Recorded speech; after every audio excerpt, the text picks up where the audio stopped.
Good afternoon, everyone. My name is Jillian Jackson. I am a graduating senior political science major, Spanish minor from Memphis, Tennessee, and I humbly serve as the 80th Spelman College SGA president. Thank you, President Biden, Vice President Harris, and the White House personnel who granted me the opportunity to speak with you today. As we stand on these hallowed grounds of our beloved Atlanta University Center, we stand on the shoulders of activists such as Julian Bond, Benjamin Brown, Ruby Doris Smith, and more recently, Reverend Raphael Warnock and Stacey Abrams. It is our duty as campus leaders and change agents to combat voter discrimination on behalf of our peers and surrounding West End community. We all are aware of Georgia's current legislation and how it poses a threat to the voting rights of citizens. I distinctly remember registering to vote at an NAACP drive after turning 18 during my first semester at Spelman. I was so eager to vote in my very first election, especially a gubernatorial one. Unfortunately, when attempting to vote, citizens face several challenges, including strict absentee requirements, limited polling place access, and overall lack of voter education. People wait hours in line to cast out their civic duty to sometimes find that they are unable to place their vote because of technicalities. Small mishaps like misspelled names, incorrect addresses, as well as laws preventing food and water distribution to long polling place lines and citizens and their right to vote, especially within the Black community. I am so excited to hear the current administration, the ongoing voting rights issues in our state. Without delay, it is my distinct honor and pleasure as President of the United States of America, Joe Biden, and my fellow HBCU and sorority sister, Vice President Kamala.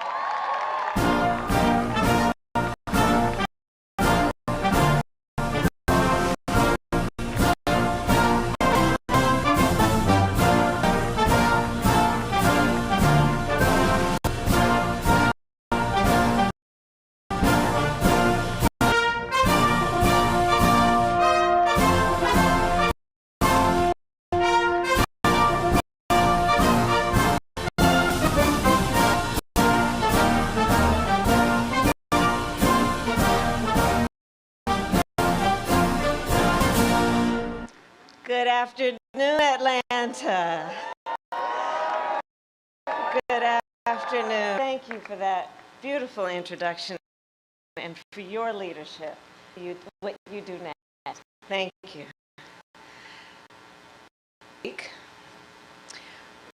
One year, yes, please do sit. Last week, 1 year after a violent mob,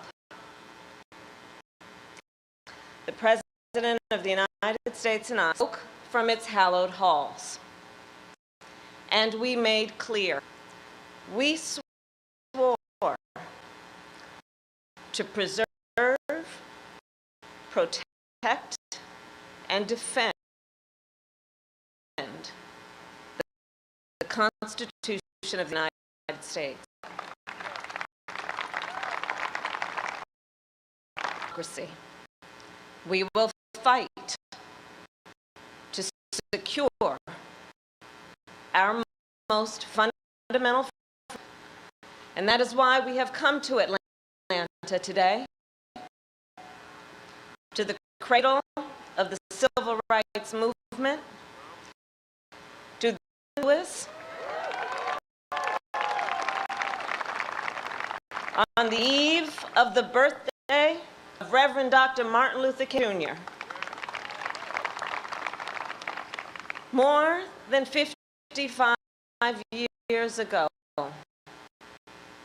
marched from Selma to Montgomery to demand the ballot.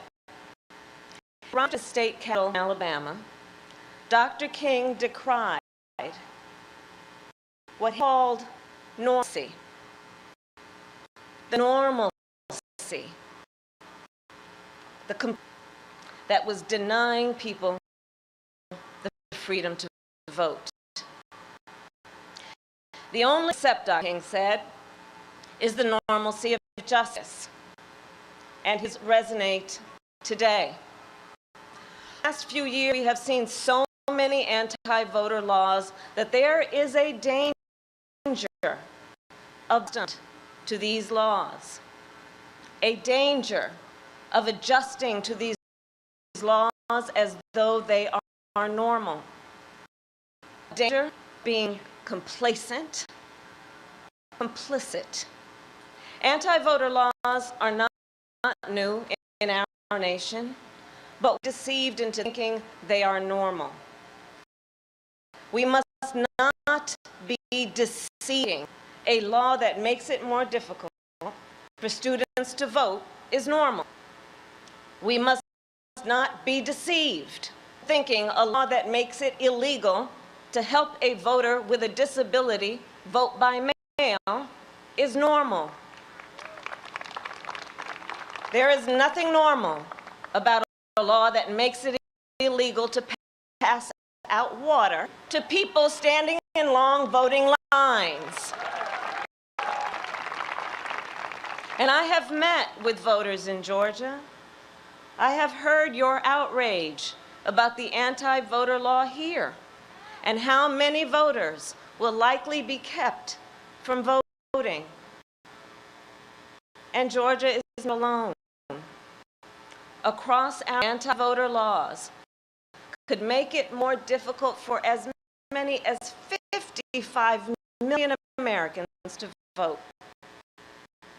That is 1 out of 6 people in our country. These laws are not only putting in place obstacles to the ballot box, they are also interfere with our elections to get the vote. That is not how a democracy should work. My fellow Americans, do not succumb to those who would dismiss this assault on voting rights, who would wave this off as a partisan game. The assault on our freedom to vote will be felt by every political party. And if we stand idly by, our entire nation will pay the price for generations to come.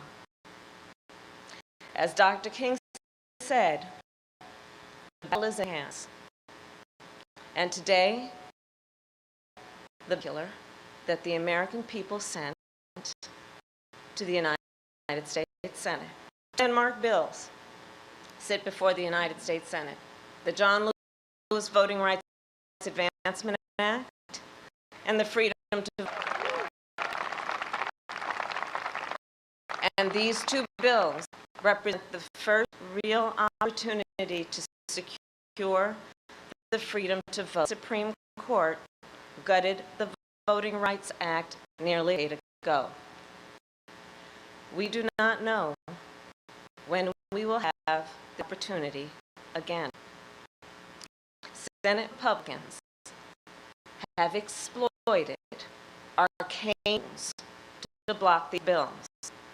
Let us remember, the Constitution of the United States gives the power to pass legislation, and nowhere does the Constitution give a minority the right to unilaterally block legislation. The American people have waited long enough. The Senate must act. Years from now, our children and our grandchildren, they will ask us about this. They will look back on this time, and they will ask us not about how we felt. They will ask us, what did we do?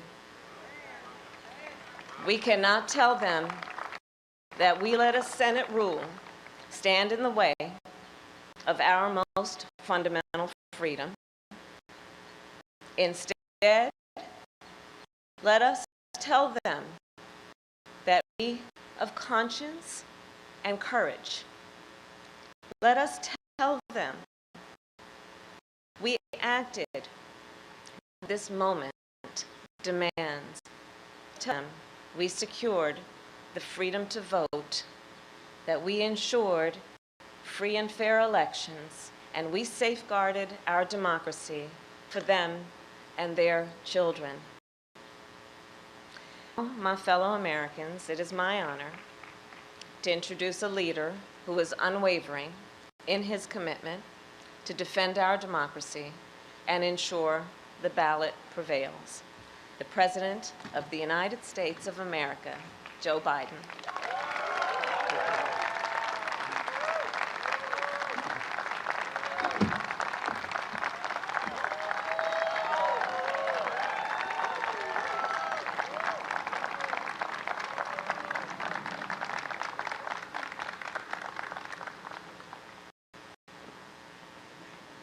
In our lives, in the lives of our nation, life of our nation, there are moments so stark that they divide all that came before and everything that followed. They stop time, take away the trivial from the essential, and they force us to confront hard truths about ourselves, about our institutions, about our democracy. And the words of Scripture remind us to hate evil, love good, establish justice in the gate. Last week, President Harris and I stood in the United States Capitol to observe one of those before and after moments in American history. January 6th insurrection, the citadel of our democracy. Today, we come to Atlanta, the cradle of civil rights, to make clear what must come after that dreadful day when a dagger was literally held at the throat of American democracy. We stand on the grounds that connect Clark, Atlanta University, Morehouse College, near Spelman College, the home of generations of advocates, activists, educators, and preachers. Young people, just like the students here, who have done so much to build a better America. We visited the sacred Ebenezer Baptist Church and paused, pray at the crypt of Dr. and Mrs. King, their family. And here in the district, as was pointed out, represented and reflected the life of beloved friend John Lewis. In their lifetimes, time stopped when a bomb blew up the 16th, when John and many others seeking justice beaten and bloodied while crossing the bridge at Selma, named after the Grand Dragon of the Ku Klux Klan. They stopped. Time stopped. They forced the country to confront the hard truths and to act to keep promise of America alive. The promise that we're all created equal, but more importantly, deserve to be treated equally. And from those moments of darkness and despair came light and hope. Democrats, Republicans, and Independents worked to pass the historic Civil Rights Act and the voting rights legislation. And each successive generation continued that ongoing work. But then, the violent mob of January 6, 2021, powered and encouraged by a defeated former president, sought to win through violence what he had lost at the ballot box, to impose the will of the mob, to overturn a free and fair election, and for the first time in American history, to stop the peaceful transfer of power. They failed. They failed. But democracy's victory was not certain, nor is democracy's future. That's why we're here today, to stand against the forces in America that value power over principle. Forces attempted a coup against the legally expressed will of the American people by sowing doubt, inventing charges of fraud, and seeking to steal the 2020 election from the people. They want chaos to reign. We want the people to rule. But let me be clear. This is not me or Vice President Harris or our party. It's about all of us. It's about the people. It's about America. Hear me plainly. The battle for the soul of America is not over. We must stand strong and stand together to make sure January 6th is a renaissance of our democracy. For the right to vote and to have that vote counted is democracy's threshold liberty. With it, nothing is possible, but with it, anything is possible. But while the denial of fair and free elections is undemocratic, it is not precedented. Black Americans were denied full citizenship voting rights until 1965. Women were denied the right to vote until just 100 years ago. The United States Supreme Court in recent years has weakened the Voting Rights Act. And now, the defeated former president and a supporter used a big lie about the 2020 election to fuel torrent and torment and anti-voting laws. New laws designed to suppress your vote, to subvert our elections. Here in Georgia, for years, you've done the hard work of democracy, registering voters, educating voters, getting voters to the polls. You've built a broad coalition of voters, black, white, Latino, Asian American, urban, suburban, rural, working class and middle class, and it's worked.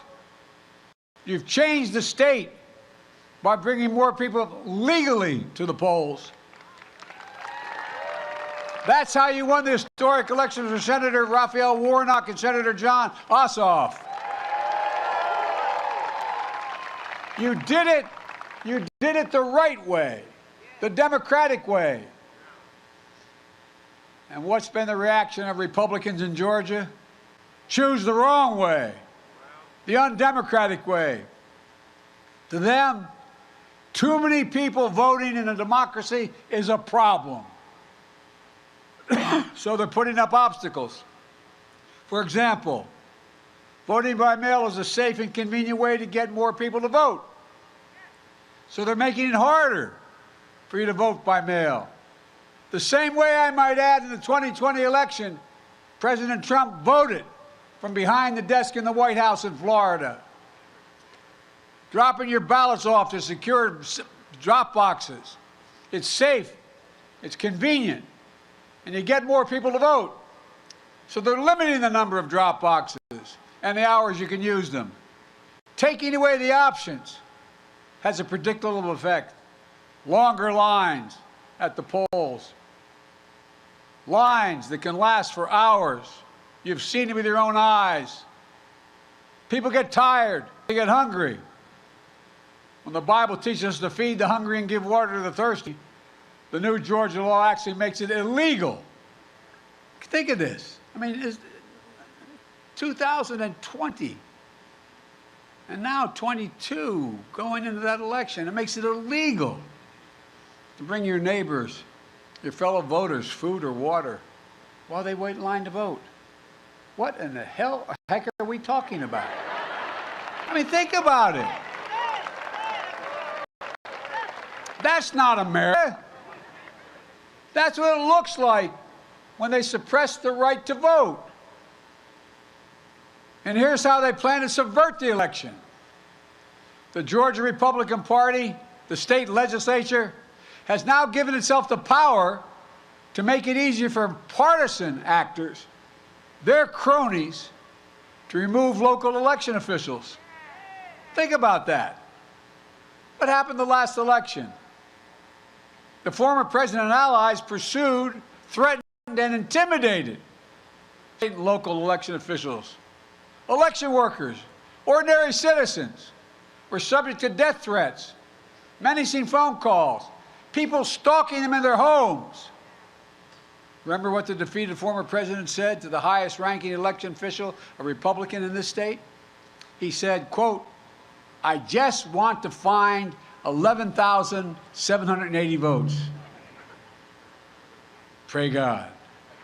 He didn't say that part. He didn't say count the votes. He said find votes that he needed to win. He failed because of the courageous officials, Democrats, Republicans, who did their duty and upheld the law. But with this new law in Georgia, his loyalists will be placed in charge of state elections. What is that going to mean?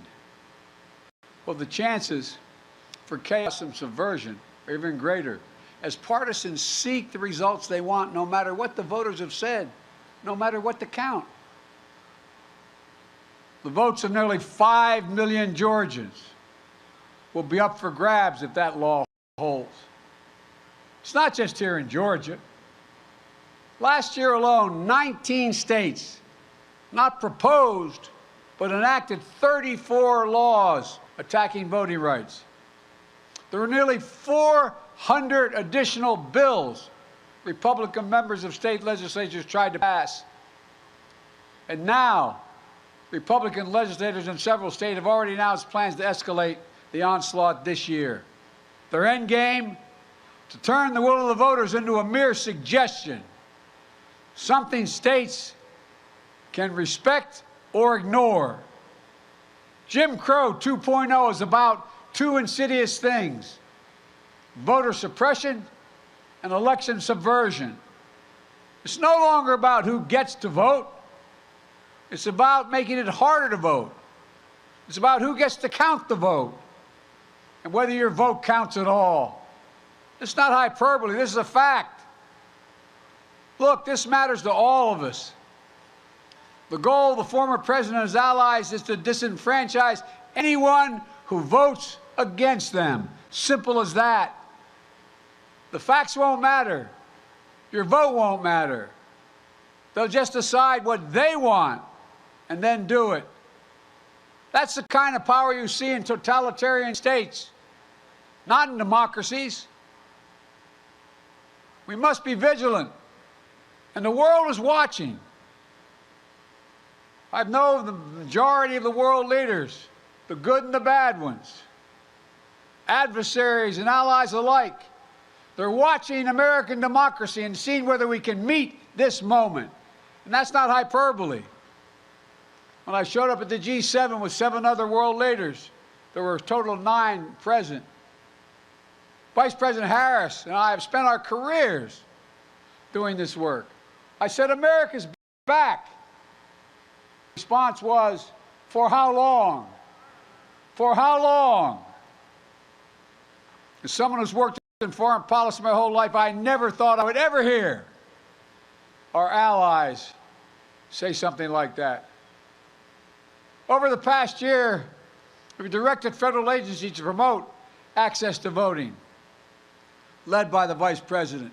We've appointed top civil rights advocates to help the U.S. Department of Justice, which has doubled its voting rights enforcement staff.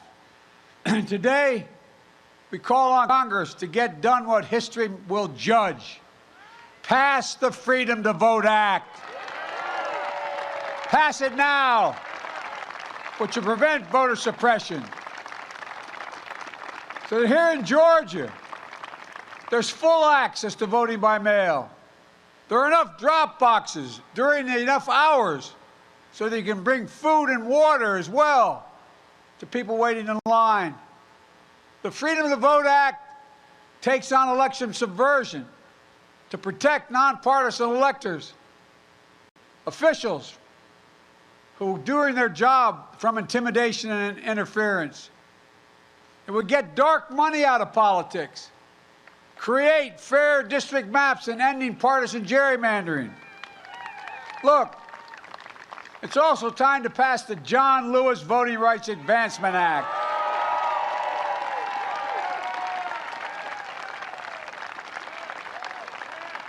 I've been having these quiet conversations with the members of Congress for the last 2 months. I'm tired of being quiet.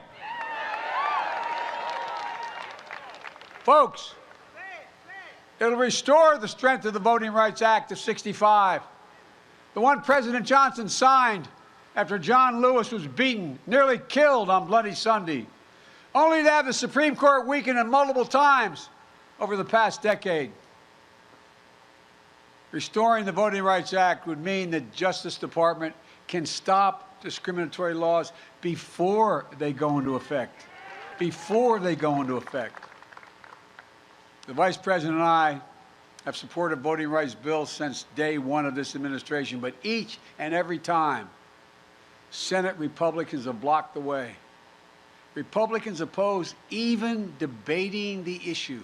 You hear me? I've been around the Senate a long time. I was Vice President for 8 years. I've never seen a circumstance where not one single Republican has a voice that's ready to speak for justice now. When I was a senator, including when I headed up the Judiciary Committee, I helped reauthorize the Voting Act 3 times. We held hearings, we debated, we voted. Was able to extend the Voting Rights Act for 25 years. In 2006, the Voting Rights Act passed 390 to 33 in the House of Representatives and 98 to 0 in the Senate, with votes from 16 current sitting Republicans in this United States Senate. 16 of them voted to extend it. The last year I was chairman, some of my friends sitting down here will tell you, Strom Thurmond voted to extend the Voting Rights Act. Strom Thurmond. You can say that again. Wow. You have no idea how darn hard I worked on that one. But folks, then it was signed into law the last time by President George W. Bush. You know, when we get voting rights extended in 1980, as I said, even Thurmond supported it. Think about that. The man who led the longest one of the longest filibusters in history in the United States Senate, 1957, against the Voting Rights Act. The man who led and sided with old Southern bulls in the United States Senate to perpetuate segregation in this nation. Even Strom Thurmond came to support voting rights. But Republicans today can't and won't. Not a single Republican has displayed the courage to stand up to a defeated president to protect America's right to vote. Not one. Not one. We have 50-50 in the United States Senate. That means we have 51 presidents. You all think I'm kidding.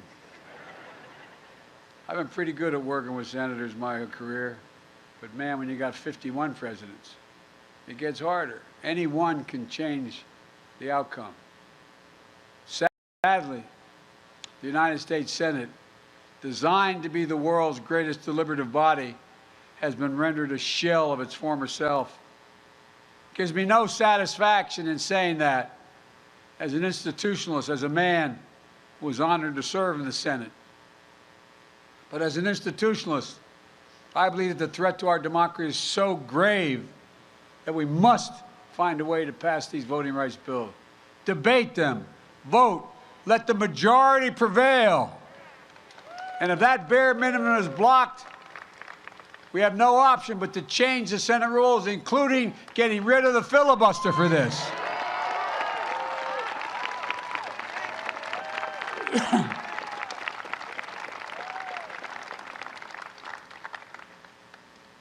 You know, last year, if I'm not mistaken, the filibuster was used 154 times. Filibuster has been used to generate compromise in the past, promote some bipartisan, but it's also used to obstruct, including especially obstruct civil rights and voting rights. And when it was used, senators traditionally used to have to stand and speak at their desk for however long it took. And sometimes it took hours. And when they sat down, if no one immediately stood up, anyone could call for a vote or the debate ended. But that doesn't happen today. Senators no longer even have to speak one word. Filibuster is not used by Republicans to bring the Senate together, but to pull it further apart. Filibuster is weaponized and abused. While the state legislative assaults on voting rights is simple, all you need in your House and Senate is a pure majority. In the United States Senate, it takes a supermajority, 60 votes, even to get a vote, instead of 50 to protect the right to vote. State legislators can pass anti-voting laws with simple majorities. If they can do that, then the United States Senate should be able to protect voting rights by a simple majority. Today, I'm making it clear, to protect our democracy, I support changing the Senate rules, whichever way they need to be changed to prevent a minority of senators from blocking action on voting rights. When it comes to protecting majority rule in America, the majority should rule in the United States Senate.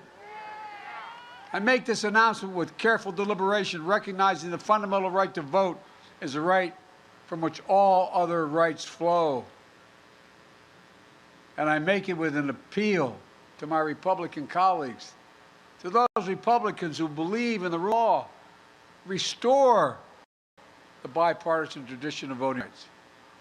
The people who restored it, who abided by it in the past, were Richard Nixon, Gerald Ford, Ronald Reagan, George H.W. Bush, George W. Bush. They all supported the Voting Rights Act. Don't let the Republican Party morph into something else.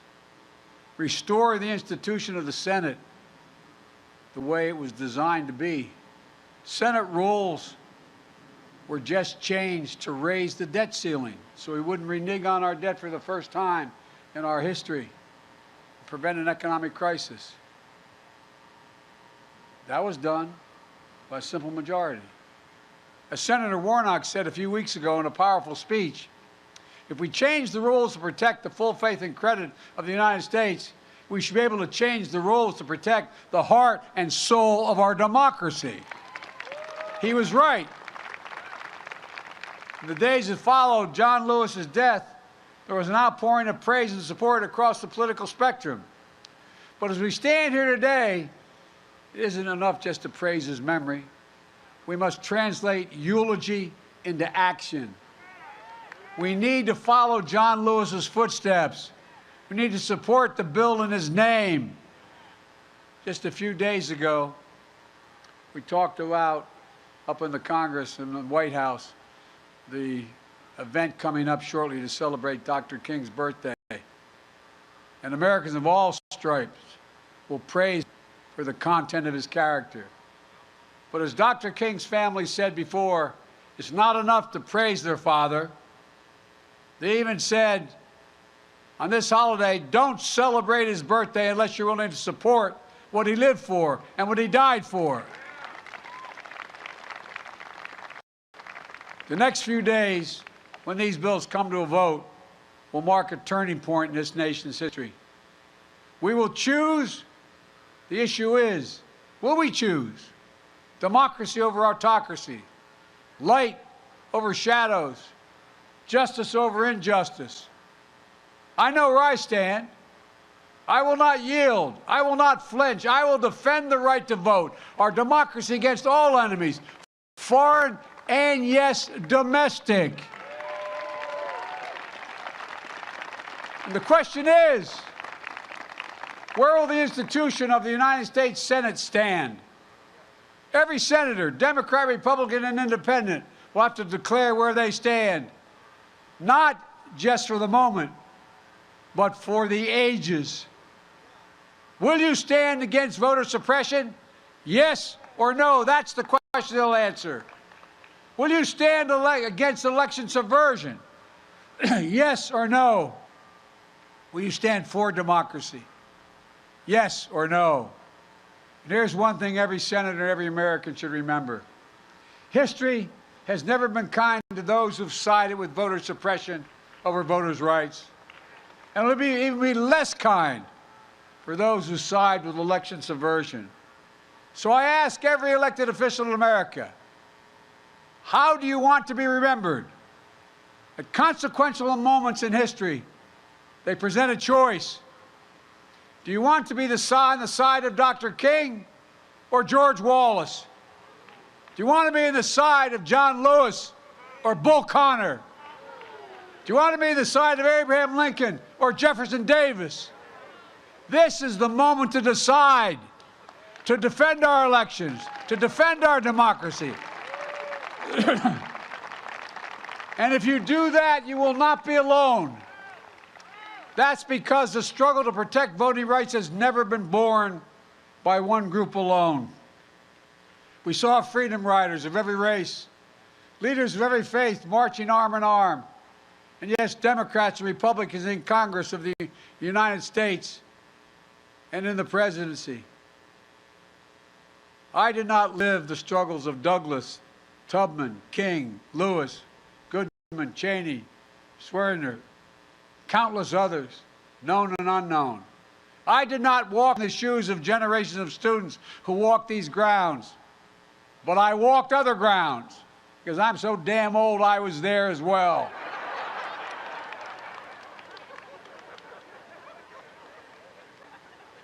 They think I'm kidding, man. Seems like yesterday, the first time I got arrested. Anyway. But their struggles here, they were the ones that opened my eyes as a high school student in the late 50s and early 60s. They got me more engaged in the work of my life. And what we're talking about today is rooted in the very idea of America. The idea that Annelle Ponder, who graduated from Clark Atlanta, captured in a single word. She was a teacher and a librarian who was also an unyielding champion of voting rights. In 1963, when I was just starting college and university, after registering voters in Mississippi, she was pulled off a bus, arrested and jailed, where she was brutally beaten. In her cell, next to her, was Fannie Lou Hamer, who described the beating this way, and I quote, "I could hear the sounds of the licks and the horrible screams. They beat her. I don't know for how long. And after a while, she began to pray and ask God to have mercy on those people." Annelle Ponder's friends visited her the next day. Her face was badly swollen.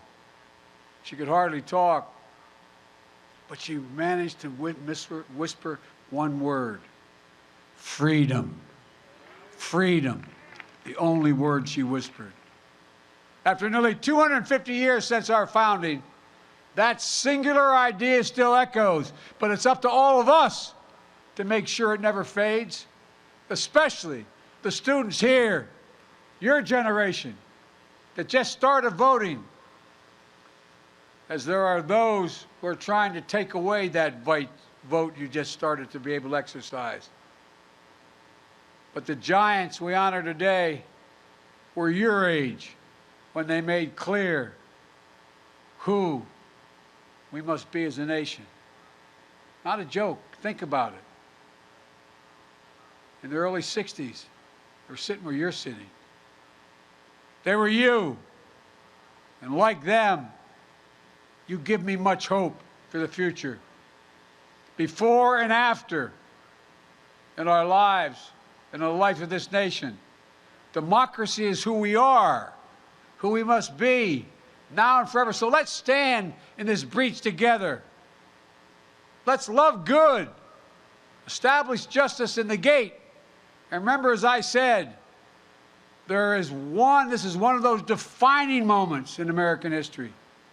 Each of those who vote will be remembered by class after class in the 50s and 60s, the 2050s and 60s. Each one of the members of the Senate is going to be judged by history on where they stood before the vote and where they stood after the vote. There's no escape. So let's get back to work. As my grandfather Finnegan used to say every time I walked out the door in Scranton, he'd say, "Joey, keep the faith." Then he'd say, "No, Joey, spread it. Let's spread the faith and get this done." May God bless you all, and may God protect the sacred right to vote. Thank you. I mean it. Let's go get this done. Thank you.